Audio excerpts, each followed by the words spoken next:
తన అత్తగారు దుర్గాదేవిని చంపడానికి ప్రయత్నించింది. ఆమెను నిద్ర మాత్రలతో చంపేందుకు ప్రయత్నించారని మీ పైన కేసు పెట్టారు. విచారణ కోసం అత్తగారింటికి తీసుకెళ్ళాలి. అక్కడే విచారణ జరుగుతుంది.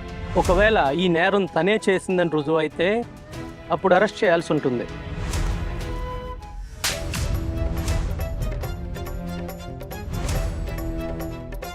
అహనా, ఎందుకు ఇలా చేసావు?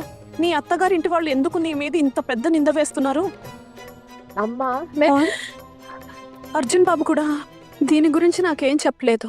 ఈ విషయంలో వారిని అడిగితే బాగుంటుందమ్మా.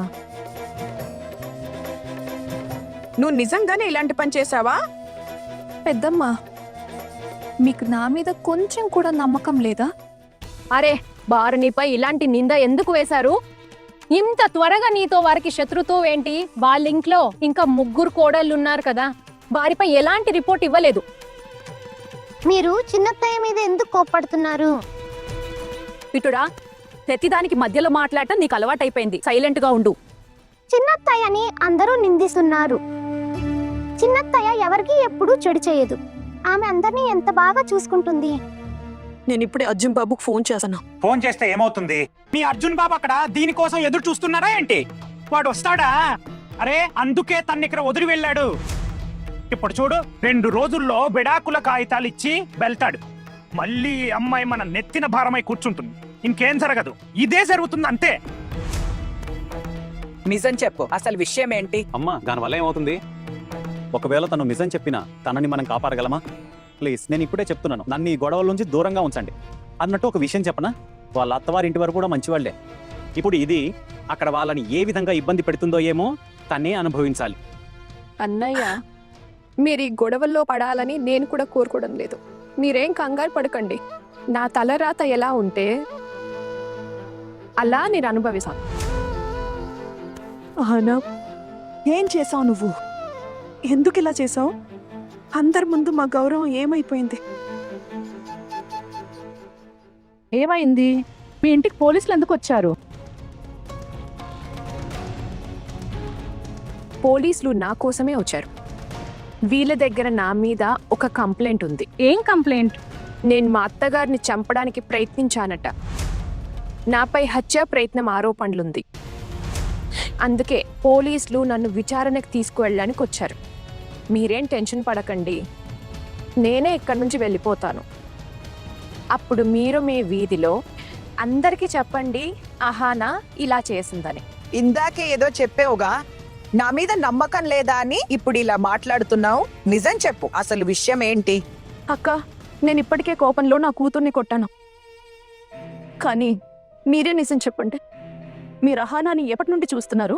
అది మీ కళ్ళ ముందే కదా పెరిగింది. మీకు నిజంగానే అనిపిస్తుందా మన అహానా ఇలాంటి పని చేస్తుందని? ఏం చేయగలదు లేదు అనే తెలుసుకోవటం పోలీసుల పని. పద, ఆలస్యం అవుతుంది. ఎవరి మనసులో ఏముందో ఎవరికి తెలుసు. విషయం ఏంటంటే, దీని అత్తగారు పరీక్షలకి ఒప్పుకోలేదు. ఇంకా ఆ డాన్స్ల గొడవ ఏదో కూడా ఉండేది. నువ్వు చెప్తున్నావు కదా చుట్కీ, అందుకే ఆ ముసలామెకు ఇది నిద్ర మాత్రలు ఇచ్చి ఉంటుంది. అమ్మా, నేను వెళ్ళాలి.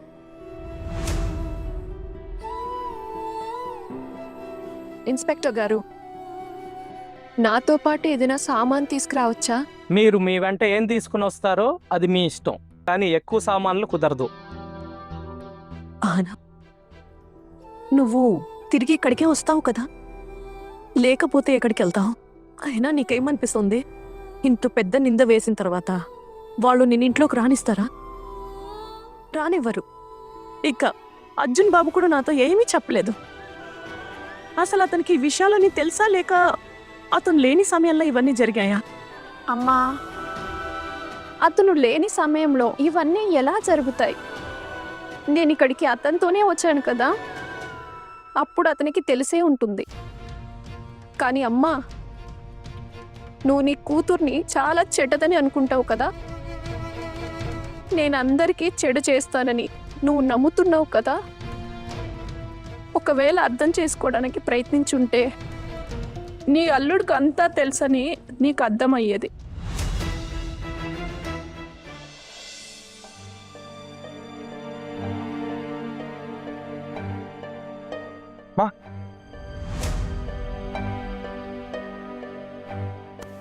అమ్మా నువ్వు అలా ముఖం తిప్పుకొని ఎందుకు వెళ్తున్నావు? అమ్మా నేను టూకు అన్నయ్యకి అంతా ఫోన్ చేసి చెప్పేశాను నేను రాలేనని. నేను అడిగానా నిన్ను? లేదు కదా. అమ్మా నేను వివరణ ఇవ్వటం లేదు, విషయం క్లియర్ చేద్దామని అనుకున్నాను. అయినా మీరు కూడా ఫోన్ చేయొచ్చు కదా అమ్మా, మీరు కూడా నాకు క్షేమ సమాచారాలు అడగలేదు.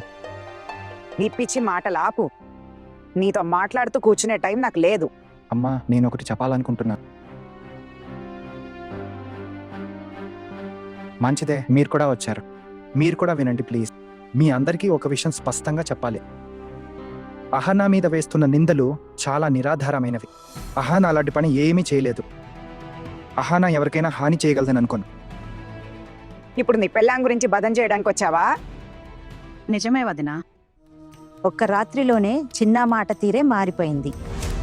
ఆ అమ్మాయి వీడి మీద ఏదో మాయ చేసింది. అయితే ఆ మందులు ఆకాశం నుండి ఊడి పంటాయా పెద్దత్తయ్య గదిలోకి? లేక మనలో ఎవరైనా వెళ్ళి ఆ మందులు అక్కడ పెట్టారా? అన్నయ్య ఎవరు ఆ మందులు అక్కడ పెట్టారు. నేను లేను కాబట్టి ఎవరు పెట్టారో తెలియదు. ఎవరో పెట్టారని మాత్రం 100% నమ్ముతున్నాను. కానీ అహానా ఇలా చేయదని నేను నమ్ముతున్నాను. ఇక ఎవరు? నాకేం తెలుసు? అదేంటంటే మేం పరాయి వాళ్ళం కదా, మా మీద నిందలు వేయండి. అత్తయ్య మీరు మాట మాటకి ఇలా ఎందుకు మాట్లాడుతున్నారు? ఇంకెవరు అలా అనడం లేదు కదా. ఎందుకంటే మేము మీ మీద ఆధారపడి ఈ ఇంట్లో ఉంటున్నాము. భయంగా ఉంటుంది మాకు ఎప్పుడు మా మీద ఎలాంటి నింద పడుతుందో అని, మమ్మల్ని ఎప్పుడు ఇంటి నుండి బయటకు గెంటేస్తారో అని. ఎందుకంటే ఆ మందులు నావే, అందుకే ఆ మందులు నేనే అక్కడ పెట్టి ఉంటాను. ఆ అమ్మాయి పొరపాటున ఆ మందులు మీకు ఇచ్చి ఉంటుంది. కానీ చిన్న, నేను నిన్ను అడుగుతున్నాను, ఆ అమ్మాయి చదువుకున్నదే కదా, మందులు చూసి ఇవ్వచ్చు కదా వదినకు. చిన్న, స్పష్టంగా చెప్పుతున్నా, ఆ అమ్మాయి గనుక నా మీద అబద్ధపు నిందలు వేస్తే అప్పుడు నా కొడుకు, నేను ఆ అమ్మాయిని అసలు వదలం. అమ్మా మౌనంగా ఉండు. ఇలాంటి మాటలు అవసరమా? మనం ఇన్నేళ్లుగా పెద్ద అత్తయ్య దగ్గర ఉంటున్నాం. ఆమె ప్రతి మాట విందాము, ప్రతి నియమాన్ని పాటించాము. మనం ఎందుకు అలా చేస్తాం? అరే అలా అనుకునేవాడు నిజంగా మూర్ఖుడే. కాదు మూర్ఖుడు కాదు, తెలివైన వాడు. అలా ఆలోచించేవాడు తెలివైన వాడై ఉంటాడు, మూర్ఖుడు కాదు. అమ్మా నాకు ఒక విషయం నిజం చెప్పు. అహానా ఇలా చేస్తుందని నిజంగా నీకు అనిపిస్తుందా? నాకేమని అనిపిస్తే ఏమవుతుంది? ఆ అమ్మాయితో మనకి ఎన్ని రోజులు పరిచయం ఉందని? నువ్వు అహానాని అసలు అర్థం చేసుకోలేదు. నేను చెప్తా రా. అమ్మా కూర్చో. మా నువ్వు అహానా గురించి తప్పుగా ఆలోచిస్తున్నావు. అహానా అలాంటి అమ్మాయి కాదు. నిన్న నేను వాళ్ళ పుట్టింట్లో ఉన్నప్పుడు అహానా తన పక్కింటి బామ్మగారిని చూసుకోవడానికి వెళ్ళిందని నాకు తెలిసింది. చాలాసేపు ఆమెను చూసుకుంది. ఆ బామ్మే కాదు, వాళ్ళ ఇంటి దగ్గర ఎవరికి ఒంట్లో బాగోకపోయినా సరే అహానా వెంటనే వెళ్ళి వాళ్ళకి మందులిచ్చి చూసుకునేది. ఇప్పటి వరకు ఎవరూ సరిగ్గా చూసుకోలేదని, తప్పు మందులు ఇచ్చిందని కానీ కంప్లైంట్ చేయలేదు. ఇప్పుడు చెప్పమ్మా, పెళ్ళైన తర్వాత ఏమైందని అత్తగారింటికి వచ్చి అత్తగారికి తప్పుడు మందులిస్తుంది. ఒక్కసారి ప్రశాంతంగా ఆలోచించి చూడు. నువ్వు ఆలోచించేది తప్పు. అహానా అలాంటిది కాదు. నువ్వు నీ భార్యకు బానిస అయిపోయావని నాకు అనిపిస్తుంది. చూడు చిన్న, మేం పోలీసులకి కంప్లైంట్ ఇచ్చాం కదా, పోలీసులు రానివ్వు. అసలైన నేరస్తుడెవరో పోలీసులే చెప్తారు. ఇది తప్పు కదమ్మా, నువ్వు ఇలా చేసి ఉండాల్సింది కాదు. ఇప్పుడు పోలీసులు వాళ్ళ పుట్టింటికి వెళ్ళి తనని తీసుకొస్తారు. తనకి ఎలా ఉంటుంది ఇప్పుడు చెప్పు? రేపు తను పుట్టింటికి వెళ్ళగలదా? కేవలం పుట్టింటికే కాదు, ఇక్కడికి కూడా రాలేందో. ఎవరికి తెలుసు ఈ అమ్మాయి ఎవరి ప్రాణాలకు ముప్పు తెస్తుందో. విను చిన్న, నీకు ఆ అమ్మాయితో ఉండాలని ఉంటే ఎక్కడికైనా వెళ్ళి ఉండు, కానీ ఈ ఇంట్లోకి మాత్రం ఆ అమ్మాయిని రానివ్వం.